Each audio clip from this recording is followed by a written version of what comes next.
Kapodra police મથકની હદમાં મહિલા ઘરે એકલી હોય છે તકનો લાભ લઈ ઘરમાં જઈ મહિલાની છેડતી કરનાર નરાધમને ગણતરીની કલાકોમાં કાપોદ્રા પોલીસની ટીમે ઝડપી પાડી સળિયા પાછળ ધકેલી દીધો।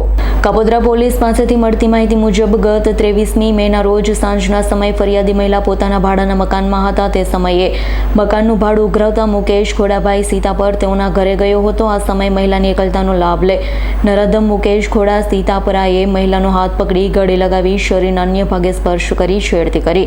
તો આ અંગે મહિલાએ કાપોદ્રા પોલીસ મથકમાં ફરિયાદ નોંધાવતા કાપોદ્રા પોલીસે ત્વરિત તપાસ હાથ ધરી।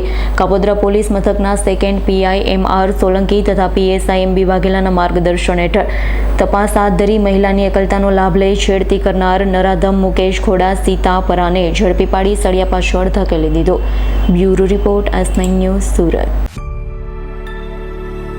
અમારી તમામ માહિતીથી અપડેટ રહેવા માટે જોડાયેલા રહો S9 ન્યૂઝ સાથે।